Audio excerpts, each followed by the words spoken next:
चंदेरी दुनियेत ग्रामीण भागातील अभिनेत्रीचा बळी, फिल्म इंडस्ट्रीत पदार्पण आणि संचिताचा अंत. अकोले प्रतिनिधी भाऊसाहेब वाकचौरे.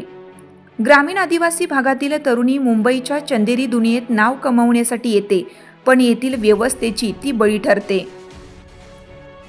मराठी आणि हिंदी मनोरंजन क्षेत्रात अल्पावधीतच स्वतःची वेगळी ओळख निर्माण करणारी युवा अभिनेत्री संचिता उगले हिच्या अवघ्या वयाच्या 25व्या वर्षी मुंबईतील वसोरवा येथील राहत्या घरी तिने गळफास घेऊन जीवन संपवल्याची घटना घडली. मनोरंजन विश्वात तसेच तिच्या चाहत्यांमध्ये मोठी खळबळ उडाली आहे. संचिता उगले अकोले तालुक्यातील डोंगरगाव येथील मूळ रहिवाशी. तिचे वडील मच्छिंद्र उगले शेतकरी तर आई जयश्री गृहिणी आहे. डोंगरगाव येथे संचिताचे बालपण गेले. तिने गावातील मराठी शाळेत 4थीपर्यंत शिक्षण घेतलं. त्यानंतर कुटुंब मुंबईत स्थायिक झाल्याने पुढील शिक्षण इंग्रजी माध्यमातून झाले. लहानपणापासूनच अभिनयाची आवड जोपासत तिने मेहनत, जिद्द आणि कौशल्याच्या जोरावर रुपेरी दुनियेत आपले स्थान निर्माण केलं होतं. संचिताने मराठी आणि हिंदी मालिकांमधून आपल्या अभिनयाचा ठसा उमटवला होता. कुमकुम भाग्य या झी मराठीवरील मालिका संचिता यांच्या कारकिर्दीतील हा सर्वात मोठा टर्निंग पॉइंट ठरला.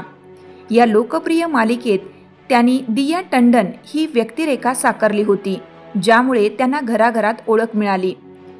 वागळे की दुनिया या सोनी टीव्हीच्या अत्यंत लोकप्रिय कौटुंबिक मालिकेत त्यांनी रुचिता जेटली ही भूमिका साकारून प्रेक्षकांची मने जिंकली.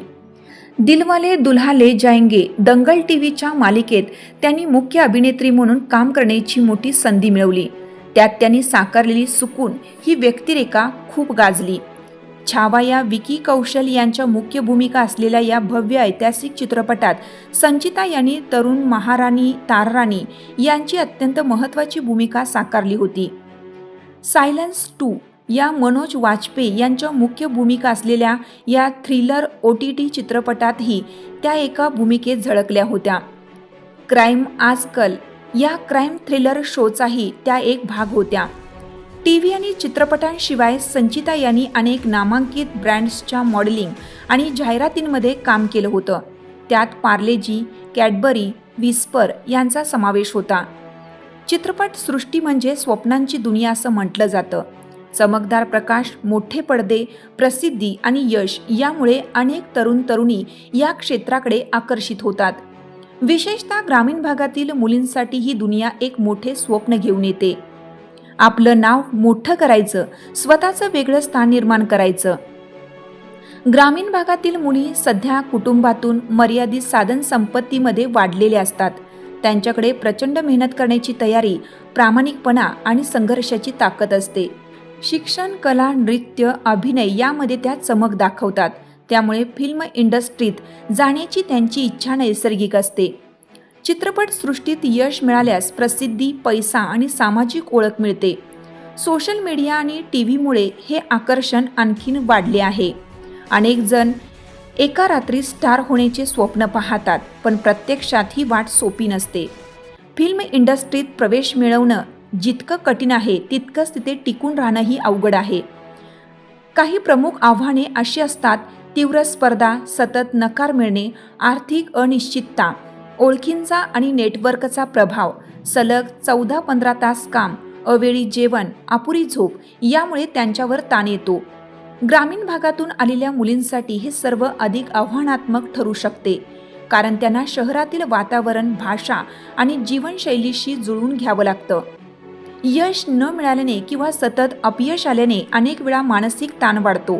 काही वेळा अपेक्षा आणि वास्तव यामध्ये मोठी दरी निर्माण होते. प्रत्येक क्षेत्रात मेहनत आणि वेळ लागतो. तसेच कोणत्याही व्यक्तीच्या मानसिक आरोग्याबद्दल खुलेपणाने बोलणे, मदत घेणे याला प्रोत्साहन देणे आवश्यक आहे. ग्रामीण भागातील मुली असोत किंवा शहरी, त्यांचे स्वप्न, संघर्ष आणि भावना समान असतात. फिल्म इंडस्ट्री हे संधीचं क्षेत्र आहे, पण तितकेच कठोरही आहे. त्यामुळे यशाबरोबरच मानसिक स्थैर्य, योग्य मार्गदर्शन आणि वास्तवाची जाणीव असणं हेच खरे यशाचे सूत्र आहे. संचिता यांनी एका मुलाखतीत सांगितलं होतं की मुंबईसारख्या शहरात टिकून राहणे आणि आउटसाइडर म्हणून बॉलिवूड चित्रपटांमध्ये मुख्य भूमिका मिळवणे खूप कठीण असतं. त्यामुळे त्या टीव्ही मालिकांमधील चांगल्या भूमिकांना प्राधान्य देत होत्या. त्यांनी आपल्या बेधडक स्वभावाने ग्लॅमर इंडस्ट्रीतील कटू सत्यही मांडलं होतं. एक मुख्य भूमिकेसाठी निवड झाली असतानाही अगदी शेवटच्या क्षणी त्यांना मालिकेतून बदलण्यात आलं होतं, ज्याचा त्यांना मानसिक धक्का बसला होता.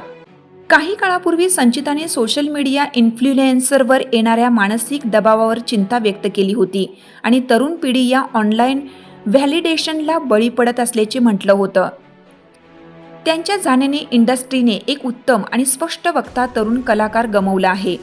संचिताच्या प्रकरणाचे गांभीर्य लक्षात घेऊन ऑल इंडिया सिनेवर्क्स असोसिएशनने महाराष्ट्राचे मुख्यमंत्री देवेंद्र फडणवीस यांना पत्र लिहून या प्रकरणाच्या निष्पक्ष चौकशीसाठी विशेष तपास पथक स्थापन करण्याची मागणी केली आहे. ग्लॅमर इंडस्ट्रीतील कलाकारांवर वाढणारा मानसिक छळ थांबवण्यासाठी ही चौकशी तात्काळ होणे गरजेची असल्याचे असोसिएशनचे म्हणणे आहे.